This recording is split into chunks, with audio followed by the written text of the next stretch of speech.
ATM থেকে টাকা তোলার ঊর্ধ্বসীমা বাড়ল। 10,000 থেকে বেড়ে হলো 24,000 টাকা, কিন্তু বহাল থাকছে সপ্তাহে টাকা তোলার ঊর্ধ্বসীমা। নয়া নিয়মে এটিএম থেকে একদিনেই তোলা যাবে 24,000 টাকা। 1 ফেব্রুয়ারি থেকে কার্যকর হচ্ছে এই সিদ্ধান্ত। শ্রেয়সী গাঙ্গুলি আমাদের সঙ্গে টেলিফোন লাইনে রয়েছেন। শ্রেয়সী, এই সম্পর্কে বিস্তারিত কি জানা যাচ্ছে? দেখো, যেটা জানা যাচ্ছে যে এতদিন পর্যন্ত এটিএম থেকে টাকা তোলা যে ঊর্ধ্বসীমা সেটা ছিল হচ্ছে 10,000, কিন্তু সেটাকে এই মুহূর্তে বাড়িয়ে 24,000 করা হলো। কিন্তু তা সত্ত্বেও হয়তো এটিএম থেকে যে যোগ ঊর্ধ্বসীমা সেটাকে বাড়িয়ে 24,000 করা হলেও মান্থলি যে টাকা তোলার ঊর্ধ্বসীমা সেটা কিন্তু 24,000ই রয়ে যাচ্ছে। সব সাপ্তাহিক যে টাকা তোলার ঊর্ধ্বসীমা সেটা কিন্তু 24,000ই রয়ে যাচ্ছে। অর্থাৎ এক্ষেত্রে আগে যে নিয়মটা ছিল সেই নিয়মটাই থাকছে যে একজন ব্যক্তি তিনি সপ্তাহে 24,000-এর বেশি টাকা তুলতে পারবেন না।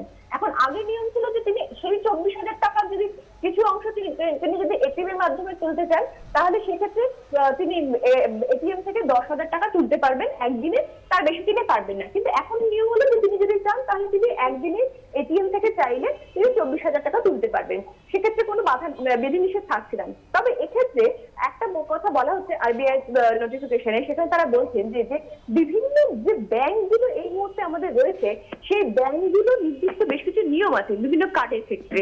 যেমন ধরা যাক বিভিন্ন ব্যাংকের, ধরো কোনো ব্যাংকের নিয়ম আছে যে সেই ব্যাংকের ওই কার্ডের মাধ্যমে এটিএম থেকে একদিনে 10,000 টাকা তোলা যাবে, কিংবা কোনো ব্যাংকের নিয়ম আছে 15,000, কিংবা কোনো ব্যাংকে 20,000। তাহলে যেসব ক্ষেত্রে এই ধরনের নিয়ম আছে যেখানে দেখা যাচ্ছে যে ব্যাংকের নিয়ম অনুযায়ী টাকা তোলার যে পরিমাণটা সেটা হচ্ছে 24,000-এর নিচে, তাহলে সেই ক্ষেত্রে কিন্তু গ্রাহকরা 24,000 চাইলেও তারা তুলতে পারবেন না, কারণ সেক্ষেত্রে ব্যাংকের নিয়ম অনুযায়ী তাদের টাকা তুলতে হবে। কিন্তু যদি কোনো ক্ষেত্রে দেখা যায় যে কার্ড গ্রাহক ব্যবহার করছেন সেই কার্ডে টাকা তোলার একদিনের ঊর্ধ্বসীমা যেটা ব্যাংক বেঁধে দিয়েছে সেটা হয়তো 50,000 বা 60,000, সেই সব ক্ষেত্রে কিন্তু গ্রাহকরা একদিনে 24,000 তুলতে পারবেন।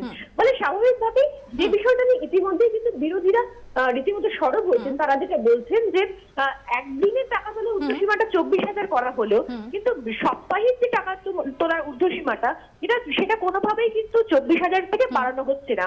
ফলে আখেরে কোনো জায়গায় লাভ হবে না বলেই কিন্তু তারা অভিযোগ করছেন। ইতিমধ্যে তৃণমূলের পক্ষ থেকে সাংসদ রেণুকা তিনি যেমন প্রতিক্রিয়া দিয়ে বলেছেন যে টাকা তোলার উপর থেকে সমস্ত ধরনের যে নিষেধাজ্ঞা রয়েছে সেই সমস্ত নিষেধাজ্ঞা বাতিল করতে হবে, এবং বিভিন্ন বিরোধী দলগুলো তারা বলছেন কার্যত এটা একটা লোক দেখানো। শ্রেয়সী, ধন্যবাদ। শ্রেয়সী গাঙ্গুলি আমাদের সঙ্গে এতক্ষণ টেলিফোনে কথা বললেন।